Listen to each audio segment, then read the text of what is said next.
का तीसरा अध्याय संज्ञा को रिवाइज करने वाले हैं। संज्ञा से 2024 सीजीएल में जो 28 जनवरी और 22 सितंबर को हुआ था, कुल मिला के 3 प्रश्न पूछे गए थे जो कि स्क्रीन में आपको दिखाई दे रहा होगा। चलिए संज्ञा को हम लोग जानते हैं। हिंदी के जैसा ही होता है। नागपुरी में अगर देखें तो इसका परिभाषा दिया गया है, संज्ञा से कोनो जिनिस ठाव भाव चाहे ना होकर बोध होले। इकर कितना प्रकार होले? तो 5 प्रकार होले। पहला सवाल का जवाब रोजमन के मिल गेलक।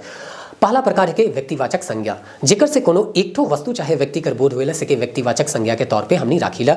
इकर में आदमी, दिशा, देश, नदी, पहाड़, किताब, ऐतिहासिक घटना, दिन, महीना, परब बनकर नाम आवेला। जैसे कि आदमी में एक एग्जाम्पल अगर हम पढ़ब तो यहाँ नाम देवल है बुधनी। तो बुधनी कहती तो एक व्यक्ति कर हम बोध हुआ थे बुधनी नाम कर, जे व्यक्ति है के या महिला है के सिकर। वह करी अगर दिशा में एक दिशा का नाम है कि भंडार कोना रोरू बनकर एगो सवाल कर फिर से जवाब मिल गलक। तो हिया जे एग्जाम्पल है सिक के डायरेक्ट उठाल जाए रहे और क्वेश्चन बनाल जा रहे सीजीएल में। तो से कहती ऑथेंटिक बुक से पढ़वा या ऑथेंटिक बुक से बनाल जे नोट से सिकर से पढ़वा तो फायदे में रहबा। तो ई तरी हिया और भी नाम देवल है या एग्जाम्पल देवल है। दिशा में पढ़ लेली, देश में है आसाम, भूटान, नेपाल और भारत, नदी में है कोयल, कारो, शंख, गंगा और जमुना, पहाड़ में है पाट पहाड़, बंगरू पहाड़, किताब में है रामायण, बाइबल, कुरान, ऐतिहासिक घटना में कुल विद्रोह, सरदार विद्रोह, दिन महीना में सोमार, मंगर, बिफे, पूष, परब में है करम, सरूल और सोराई। ऐसा नखे कि जितना एग्जाम्पल में लिखल है उतने से सवाल बनी।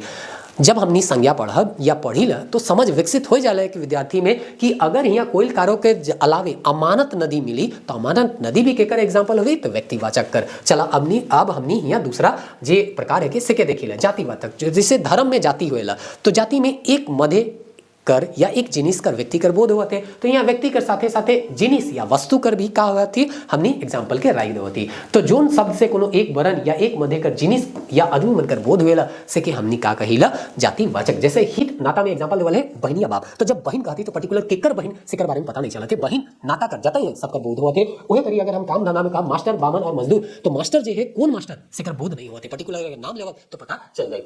पौधा में राजा मंत्री कहाँ के राजा पता नहीं चलते। पशु पक्षी में घोड़ा, मंजूर, कौआ और खरा। तो घोड़ा कहले घोड़ा जाइत कर एग्जाम्पल कर का हुआ थे पता चले थे। लेकिन चेतक का कहा तो महाराणा प्रताप कर रहे के याद आ गई। जिनिस में घर, गुहार, पहाड़, किताब, प्रकृति में हवा, दुका, बरंडो, परखा, बरंडो या हवा, दुका कहब तो वो जातिवाचक हो जाए। लेकिन वही मोंथा कहब जे एखन चक्रवात है तो व्यक्तिवाचक हो जाए। भाववाचक में हम कहिला ने कि धन कमाल बादे आदमी कर भाव बढ़ जाएला, मतलब ओकर व्यवहार बदल जाएला, गुण बदल जाएला। तो गुण या दशा कर चक्कर से बोध होएला से कि भाववाचक संज्ञा कहल जाएला। बुढ़ारी, ममता, हरियरी और भी एग्जाम्पल है जे डिटेल नोट्स में देवल जाए है। ये तो खाली रिवीजन करेले माइंड में बनाल जाए जेकर से याद हो जाए कि हम डिटेल में का पढ़ रहे। समूह में जिनिस चाहे आदमी कर जमात कर यानी एक से ज्यादा चीज कर बोध होएला तो के समूहवाचक। जैसे पंचायत, जतरा, जोपा। द्रव्य या वाचक, तो द्रव्य के हमनी कहिला दूसरा शब्द में पदार्थ। तो नापे जोखे का तौले कर काम होएला, जैसे कि चीनी, सोना, काटी, चांदी, ईटा देवल है। तो एग्जांपल में यहाँ अगर देखा तो दिखेला दूध है। तो दूध और पानी भी एक सवाल पूछल जा रहे हैं और डिटेल नोट्स में पानी भी लिखल रहे हैं, यहाँ नहीं लिख रहे, लेकिन पानी और दूध से सवाल पूछल जा रहे हैं। तो ई एग्जांपल भी सीधे सीधे यहीं से उठाल जा रहे हैं। तो ऑथेंटिक बुक से पढ़ना रोजमर्रा फायदा में